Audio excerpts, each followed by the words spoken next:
तो जैसे कि लास्ट एपिसोड में हमने देखा था कि कैसे तीनों मिलकर उन सारे 5 कलर के स्टोन्स को कलेक्ट कर लेते हैं कढ़ाई में सेट करने के लिए। पर तभी यहाँ वोंगी आ जाता है और इसे किसी और ने नहीं बल्कि खुद केबी ने बताया होता है कि ये 5 कलर के स्टोन से उस कढ़ाई में डालकर स्टार की पावर को लेंगे। लेकिन ये बात हमारे दोनों लोगों को पता नहीं होती है कि केबी वोंगी के साथ मिलकर काम कर रही है। अब क्या सच में केबी वोंगी के साथ मिलकर काम कर रही है या फिर केबी वोंगी को उल्लू बना रही है, वो तो हमें आगे पता चलेगा। तभी कुछ देर के बाद इन दोनों की नजर सभी पर पड़ जाती है जो कि मुक्केलेन पर अटैक करने की प्लानिंग बना रहे होते हैं, वो भी दो ग्रुप में बंटकर। जिसके बाद ये दोनों भी अलग हो जाते हैं ताकि ये इन सभी पर अच्छे से नजर रख सकें। तभी काफी देर के बाद मु तियानजी अपने लोगों के साथ मिलकर अटैक कर देता है और किंजे को बंदी बना लेता है। इतना देख रुओ तियानजी को प्लान बताती है और इसे किंजे के पास ले जाने के लिए कहती है। इतना सुन तियानजी रुओ को अपने पीठ पर बैठाकर किंजे के पास ले जाता है। तभी रुओ फुर्ती के साथ तियानजी पजल को जमीन पर रख देती है जिससे जमीन में गैप आ जाता है और ये तीनों नीचे गिर जाते हैं। और यहाँ केबई और वॉरियर जो उन स्टोन्स को लेकर मास्टर के पास चले जाते हैं। इसी के साथ हमारे लास्ट एपिसोड का रिकैप यहीं खत्म होता है। अब आगे एपिसोड 10। तो एपिसोड स्टार्ट वहीं से होता है जहां हमारा लास्ट एपिसोड खत्म हुआ था।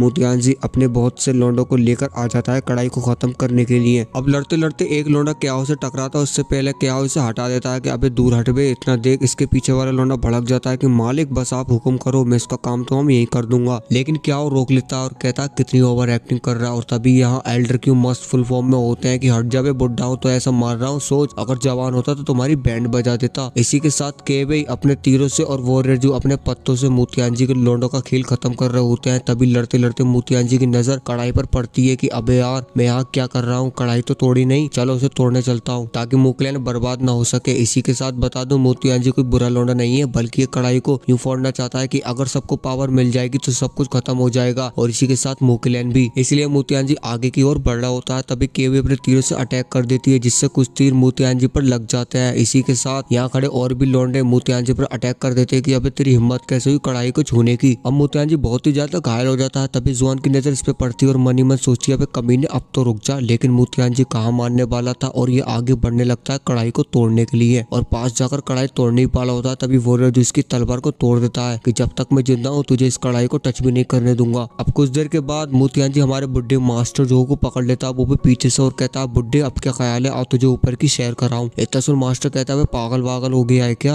अगर तूने मुझे मार दिया तो यहाँ खड़े किसी भी लोंडे या लड़की को सुपर पावर नहीं मिल पाएगी और तुम रहना आम आदमी की तरह और पावरफुल अमीरों के तलवे चाटना। इतना सुन यहाँ खड़े सारे लोग चौंक जाते हैं, ऐसा तो नहीं हो सकता, हम सभी को सुपर पावर चाहिए, इसके लिए चाहे कुछ भी करना पड़े। जिसके बाद ये सभी हल्ला मचाने लगता है कि हमारी मांगी पूरी करो वरना बिस्लरी का पानी दो। अब इतना देख मास्टर काफी खुश हो जाता है और मु तियानजी से कहता है देख तेरे लोग ही तेरे खिलाफ है, अब तू क्या करेगा बालक। इतना देख मु तियानजी पिघल जाता है और पीछे हटने लगता है और कहता है अब जब सारे लोग यही चाहते हैं तो मैं क्या ही कर सकता हूँ। इतना कहकर मु तियानजी नीचे गिरने लगता है क्योंकि इसे काफी सारे तीर जो लग जाते हैं। लेकिन इसे जुआन पकड़ लेती है और कहती है अबे तू ठीक तो है, किसने कहा था हीरो बनने के लिए। इतना देख वोंगी और क्याओ भी आ गया था और कहता है अबे साले तू तो बहुत ही बड़ा वाला कमीना निकला, तू इस तरह से पीछे नहीं हट सकता, हमें इस कढ़ाई को तोड़ना ही होगा। अब इतना ही कहना था तभी यहाँ खड़े सारे लोग अलग अलग तरह की बातें करते हुए अपनी अपनी एडवाइस देने लगते हैं कि क्या सही है और क्या गलत। अब जो कि वोंगी को पता होता है कि सुपर पावर केवल 10 लोगों को ही मिल सकती है तो ये तलवार निकाल लेता है और सभी को बताता है कि ये बूढ़ा हमें चला रहा है और मौका पाकर ये खुद सुपर पावर ले लेगा। इतना सुन मास्टर जोर जोर से हंसने लगते हैं कि बालक तुझे मेरे बारे में आखिर पता ही क्या है, मैं वो चीज हूँ जिस दुनिया में बहुत ही ज्यादा रेयर है, टेंशन मत लो क्योंकि ये एनर्जी कभी खत्म नहीं होने वाली, जिससे यहाँ खड़े सारे लोगों को सुपर पावर मिल जाएंगी। पर डिपेंड करता है तुम्हारी बॉडी पर, क्योंकि अगर तुम्हारी बॉडी इन सुपर पावर्स के लायक होगी तभी तुम्हें सुपर पावर्स मिलेंगी, वरना तो नहीं, टाटा बाय बाय। इतना से क्या हो भड़क जाता और आगे आकर कहता है केवल तेरी हिम्मत कैसे हुई हमसे झूठ बोलने की, या फिर तू हमें आपस में लड़वा कर मरवाना चाहती थी। इतना सुन यहाँ खड़े सारे लोग केबे को घूरने लगते हैं मारने के इरादे से और यहाँ किंजे जो खुद तो ठीक नहीं होता फिक्र कर रहा होता है केबे की। जिसके बाद तियानजी इससे कहता अभी तू पहले खुद तो ठीक हो जा तब उसे बचा लिए, वैसे भी वो अपना डिफेंस कर सकती है, तू पहले अपनी टेंशन ले। तभी कुछ देर के बाद यहाँ केबी कहती है उन 5 कलर के स्टोन्स में से मेरे पास 3 स्टोन्स है, मेरे किले ने अपनी जान जोखिम डालकर इन स्टोन्स को हासिल किया है, तो बताओ आखिर तुमने क्या किया है, आए बड़े मारने वाले। इतना सुन वॉरियर जो कहता है हाँ केबी ठीक कह रही है, हमने इस स्टोन्स को बहुत मुश्किलों से हासिल किया है, अगर तुम इस स्टोन्स को इस कढ़ाई में डालोगे तभी तुम्हें सुपर पावर्स मिलेंगी, वरना तो तुम्हें एक बूंद पानी तक नहीं मिलेगा, और केबी को परेशान करना बंद करो। इन सभी के बाद मास्टर जोर जोर से दांत फाड़ने लगते हैं और कहते हैं बातें बहुत हो गई, अब वक्त स्टोन्स को कढ़ाई में डालने का। जिसके बाद ये दोनों सारे स्टोन्स को इस कढ़ाई में डालने लगते हैं और मु तियानजी यहाँ से जाने लगता है और कहता अब मैं अलविदा लेता हूँ क्योंकि मेरे यहाँ कोई काम नहीं है और अब मैं यहाँ और नहीं रुक सकता। तभी यहाँ खड़े लोगों में से एक लोंडा मु तियानजी पर अटैक कर देता है। अब इसकी ये तलवार बार जुआन को लगती उससे पहले वॉरियर जू इसे बचा लेते हैं और कहता है तुम्हें अपने लोगों का खून नहीं बहाना चाहिए। इतना ही कहना था तभी यहाँ लेन्यू भी आ जाता है अपने साथी और उसी लोंडे के साथ जिसे वॉरियर जू ने मारा था और ये कमीना बच गया था। जिसके बाद लेन्यू कहता देखो तो सही भाषण भी कौन दे रहा है जिसने खुद अपने साथियों को मारना चाहा। अब ये कुछ एक्शन लेते उससे पहले हम देखते हैं कि यहाँ एक उल्का पिंड गिरने लगता है जिसकी पावर से कढ़ाई एक्टिवेट हो जाती है और इसमें कुछ एनर्जी निकलकर लोंडो के अंदर चली जाती है। इतना देख लोंडो काफी खुश होने लगता है कि अब तो मजे आ गए, आखिरकार मुझे सुपर पावर मिल गई है। लेकिन दोस्तों इसकी ये खुशी दुख में बदलने वाली है। अब मैं ऐसा क्यों कह रहा हूँ आप खुद ही देख लो, क्योंकि आदमी बदल जाता है खतरनाक मॉन्स्टर में जो हमने एपिसोड 1 में देखा था। इतना देख यहाँ खड़े सारे लोग डर जाते हैं कि अबे साला ये क्या है बे, और अपनी जान बचाने के लिए यहाँ से भागने लगते हैं। पर ये मॉन्स्टर एक लोंडे को एक ही बार में खत्म कर देता है। तभी खड़ा एक लोंडे को और एनर्जी दे देती है और ये वाला लोंडा भी खुश होने लगता है कि ये तो पक्का सुपर पावर है। लेकिन हम देखते हैं कि ये लोंडा भी मॉन्स्टर में बदल जाता है और यहाँ खड़े लोगों को मारने लगता है। इसी के साथ हम देखते हैं कि ये कढ़ाई फिर भी नहीं रुकती और एक एक कर यहाँ खड़े लोगों को मॉन्स्टर बनाने लगती है और ये सभी मॉन्स्टर खुलेआम बदमाशी करने लगते हैं जैसे इन्हें कोई रोकने वाला ही नहीं है। इतना देख लेन्यू की हो जाती है हवा टाइट और अपने आदमी से कहता है यहाँ खड़ा होना मानो, मौत को दावत देना, अपनी जान बचाकर भागो लौंडो। तभी एक मॉन्स्टर तेजी से कढ़ाई के पास आने लगता है। इतना देख एल्डर की उस मॉन्स्टर को रोकने के लिए कहते हैं कि अगर ये कढ़ाई टूटी तो मुसीबत आ जाएगी, हो सकता है कि इससे कहीं ज्यादा बुरा देखने को मिले। लेकिन ये मॉन्स्टर नहीं रुकता जिसके बाद खुद एल्डर की उस मॉन्स्टर का काम तमाम कर देते हैं और मास्टर जो से कहता है वाह मजा आ गया, क्या सुपर पावर से अमेजिंग भाई। इतने सुन मास्टर जो कहता माफ करना पर मुझे नहीं मालूम कि इसमें ऐसा क्या हो रहा है, मैंने तो सब कुछ ठीक करा था। अब काफी देर सोच समझने के बाद मास्टर जो समझ जाते हैं कि बूड स्टोन में कोई दिक्कत है और कहते हैं हमें इसे जल्द से जल्द ठीक करना होगा वरना हम सब यहीं मारे जाएंगे। इतने सुन एल्डर क्यू मूकलैंड के सारे लोगों से पीछे हटने के लिए कहते हैं पर एक मॉन्स्टर का मुक्का इन्हें लग जाता है जिससे इनके मुंह से खून निकलता है और ये दूर जाकर गिरते हैं और ये मॉन्स्टर इन्हें खत्म करने के लिए आगे बढ़ता है। जिसके बाद ये मॉन्स्टर के अंदर तलवार घुसा देते हैं जिससे ये ब्लास्ट हो जाता है। जुआन और मोतियान जी ये सब देख रहे होते हैं पर अब बहुत ही देर हो जाती है क्योंकि एल्डर क्यू का काम तमाम हो जाता है और ये मोतियान जी का शुक्रिया अदा करते हैं कि अगर हम ये सब न करते तो आज मैं और मेरे बहुत से लोग जिंदा होते। अब जुआन और मोतियान जी यहाँ से जा रहे होते हैं तभी ये तीनों भी आ जाते हैं। जुआन कहती है लीडर आपको यहाँ नहीं होना चाहिए क्योंकि उल्का पिंड कभी भी गिरने वाला है तो आपको भागने तक का मौका भी नहीं मिलेगा। इतना सुन त्यानजिंग रो से जुआन के साथ यहाँ से जाने के लिए कहता है जिसके बाद ये तीनों यहाँ से चले जाते हैं और ये दोनों यहाँ आकर देखने लगते हैं कि अबे ये हो क्या रहा है। तभी मास्टर जो कहते हैं हमने बूड स्टोन को तो निकाल लिया पर हमें जल्द से जल्द इसे कढ़ाई के अंदर डालना होगा वरना हम सब यहीं मारे जाएंगे। और मास्टर इन दोनों से यहाँ बैठकर अपनी पावर से इस कढ़ाई को स्टेबलाइज करने के लिए कहते हैं। जिसके बाद ये दोनों अपना काम करने लगते हैं और एक मॉन्स्टर तेजी से त्यानजिंग के पास बढ़ रहा होता है इसे खत्म करने के लिए। तभी केबी देख लेती है और इसे बचाने के लिए आगे जाती है पर ये मॉन्स्टर काफी पावरफुल होता है जिस वजह से केबी इस मॉन्स्टर को नहीं रोक पाती और ये नीचे गिर जाती है और दोबारा खड़ी हो जाती है ताकि ये त्यानजिंग को कुछ ना कर सके। लेकिन इस बार ये मॉन्स्टर जोरदार अटैक कर देता है और केबी को हवा में उछाल देता है। लेकिन ये मॉन्स्टर होता है बहुत ही बड़ा वाला हरामी क्योंकि रुकने का नाम ही नहीं ले रहा होता है। जिसके बाद यहाँ रूह आ जाती है और स्पाइडर अटैक करके इस मॉन्स्टर को दूर फेंक देती है और मौके का फायदा उठाकर हमारे हीरो मतलब कि त्यानजिंग को गले लगा लेती है। लेकिन तभी उल्का पिंड भी इस कढ़ाई में तेजी से गिरने लगता है और ये तीनों मिलकर इस उल्का पिंड को रोकने लगते हैं अपनी अपनी पावर से। तभी केबी इस बूड स्टोन को इस कढ़ाई में डालने के लिए आगे बढ़ती है लेकिन तभी वॉरियर जो इस स्टोन को ले लेता है कि तुम आराम करो इस स्टोन को मैं डाल दूंगा। लेकिन तभी ये मॉन्स्टर आ जाता है और वॉरियर जू को उड़ा देता है और इस स्टोन को लेकर यहाँ से भागने लगता है। इतना देख के भी अपने तीरों का इस्तेमाल करते हुए इस स्टोन को कढ़ाई में डाल देती है वो भी फुल फॉर्म में, लेकिन ये खुद नीचे गिर जाती है। इतना देख किंजन भड़क जाता है कि अबे तुम्हारी हिम्मत कैसे हुई मेरी केबी को छूने की, अब मरो सालो। इतना कहकर किंजन सभी मॉन्स्टर को एक एक कर मारने लगता है लेकिन ये देखता है कि अब बहुत देर हो जाती है क्योंकि केबी को नहीं बचा सकता और यहाँ ये बूड स्टोन भी अपनी जगह पर आ जाता है जिससे होता है जादू और इस उल्का पिंड की ये सारी एनर्जी कढ़ाई अब्सॉर्ब कर लेती है। जिसके बाद इस कढ़ाई में से काफी सारी एनर्जी निकलती है और हमारे मास्टर के अंदर चली जाती है और ये एक खास तरह की पावर होती है और ये वही होती है जिसे लेने के लिए मास्टर एपिसोड 2 से लगे हुए थे और ये पावर क्या है वो आपको पता चलेगा नेक्स्ट एपिसोड में। अगर वीडियो अच्छी लगे तो इसको लाइक जरूर करना और अगर ये सीरीज आपको अच्छी लगे तो दोस्तों में शेयर जरूर कर दो। सब्सक्राइब नहीं करा तो सब्सक्राइब कर दो। आज के लिए इतना ही, पापा।